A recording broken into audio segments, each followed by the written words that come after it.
Hello Internet, and today's video is going to be another book opinion. Those videos in which I tell you my opinion on a book, and today's book is going to be Our Dark Duet by Victoria Schwab. This is the second book in a series. It is a 2-book series. It's a duology, so this is the conclusion of that series. The first book is this Savage Song. So, I like this book. This book gets a 5 stars. While I had some discrepancies with the first book and it kind of wavering for me in certain parts, the ending of this book was just so magnificent and poignant that it raised the book up to like a standard that I was like, see, that's what I'm talking about. I'll discuss that later in the video since that kind of gets into a spoiler-ish, me hinting at stuff sort of topic. So let's just go through the objective truths of this book. So we begin with Kate. A lot of this we're listening to Kate and her reminding us of like what happens. This happens, book begins a few months after the ending of the first book. We are looking at Kate and how she is dealing with what she did at the ending of the last book and her being in a different town outside of Verity because she has run off. She was just like, I'm gonna leave my old life behind and begin a new life. But we start to find out that monsters are being created outside of Verity, and for some reason this idea of killing violence, creating some type of monster, had been limited to Verity before, and now it's creeping outside into the outside world, and now new people are discovering that this is a real possibility, that there is violence and monsters outside, and there is something even more menacing and darker than Kate has ever seen in her time in Verity. So she ends up going back to Verity because of this greater, darker evil. And then we follow August, who's really struggling with this idea of being a monster. After the ending of the last book, he has sort of lost pieces of who he once was, of this innocent kid who just wanted to be as human as possible, even though he wasn't human himself. And now he's sort of crumbling in on himself because he's losing those pieces that made him so August to begin with, and he's becoming more of a monstrous type creature, and he's riddled with guilt and he's riddled with like all of these emotions and stuff because he's not quite sure who he should be, because he doesn't think he is allowed to be that August he once was, but at the same time he can't fully commit to this new soldier August that he feels he needs to be. Him and Kate end up reconnecting, and they end up going through this dark evil and like the other evils, and this book is really just an exploration of like violence and how violence begets violence. So like that's a common theme in this book. Not only are monsters created out of violence, there are monsters that feed on violence, and it's sort of just a cycle that continually goes down. And we're really forced to ask ourselves, who are the real monsters in this situation? Are the monsters those born out of these violent actions, or are they the humans who are committing these violent actions? And who is to make judgment over which violent actions truly make you cruel and evil, and which ones just are you trying to defend someone or protect someone? We really realize this is not a narrow view. There's no true villain, in my opinion, in this book, because like if we are making a villain out of the monsters, it's sort of part of who they are that they are like this. But we see that on either side of the fence there are no true good guys and bad guys, because they're all sort of a mix, and it comes to the individual themselves, but not a specific side that makes them evil, if that makes sense. Like, it was just a really curious question for seeing the reasonings behind these people, like why they're doing what they're doing, what's going on, like how these people are mentally thinking, and what their actions say about them. So now on to a little bit more spoilery stuff, because I'm going to be praising the ending of this book, and so that might be me hinting too much one way that will spoil you for a book. So if you haven't read this book and you really don't want me hinting at anything that could like lead you to guessing, I'm going to end it here with telling you that this book is stronger than the first book. It really explores more into this idea of violence begetting violence, and how you can't just like make some rash judgment about who's evil and who's not, no matter what acts they commit, because it's a lot deeper than just, oh, you hurt someone, that makes you evil.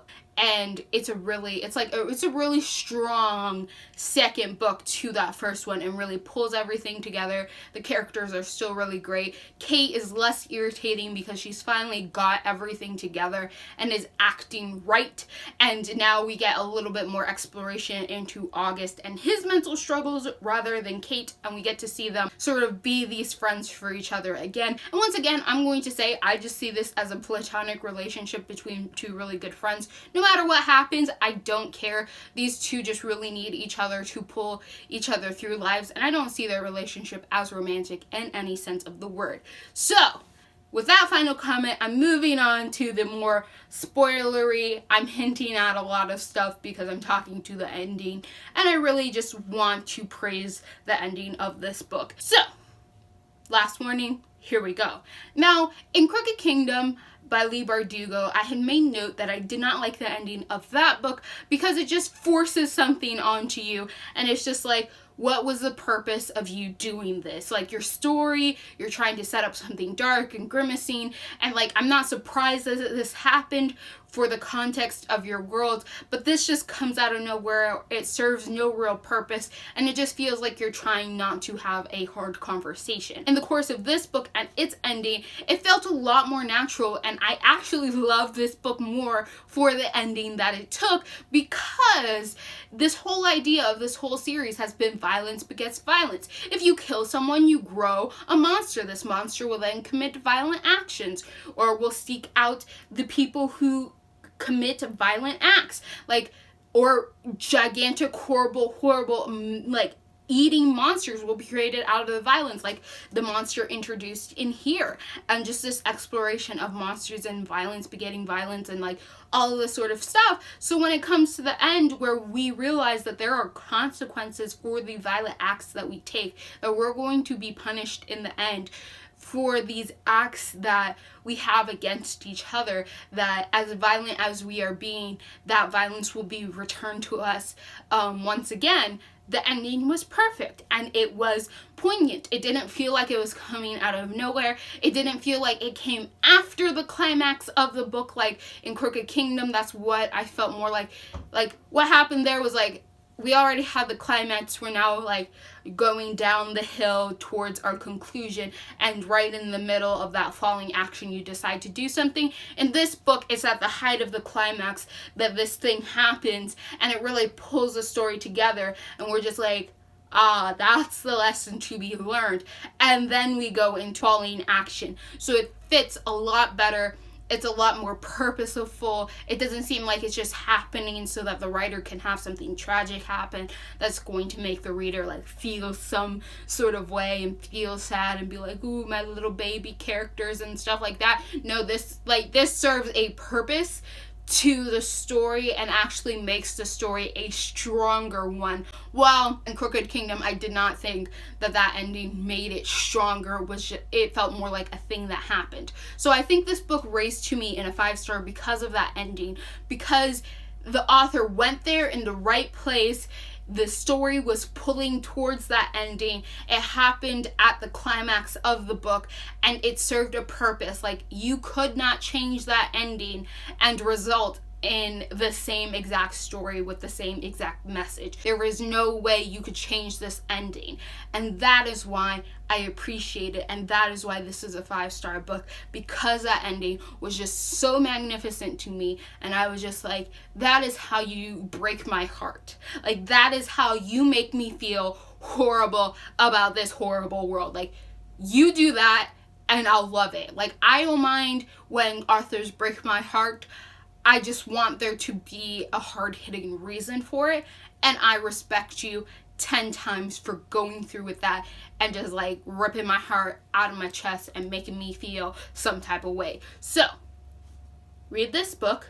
I definitely think it's an improvement, and it's a stronger book than this Savage Song. It just has a better grasp on what it's doing. I think my only negative comment towards this book is something I mentioned in the first video about this first book, and me wanting sort of like an appendix, an index, some like glossary over these monsters and how they are created. I don't need anything spoilery. I would just like these few types of monsters we see. I would like a clearer description of what type of acts bring them to life, and also like what their abilities are, because while we get to explore 2 of the monsters, there are a few more that are introduced that I really know nothing about other than what they kind of look like and what they kind of do.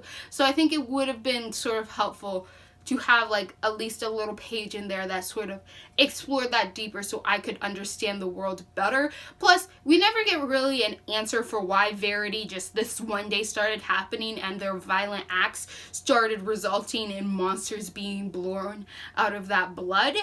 Because apparently it only happens in Verity until one day it just doesn't. Like, people don't even believe this is really happening outside of Verity because they think it's just like a myth and people making stuff up. So I just like that sort of concept of like the monsters, why they're created, how they're created, that wasn't fully explored, and I wish there could have been just like maybe a short story, maybe a short history that it didn't have to be in like the main book, but just something that would sedate my need to know these things. And that's the only thing that I really have as a complaint towards this book. So if you like what you're seeing here and you want to continue to see more, click all those bunnies down below, and goodbye, internet.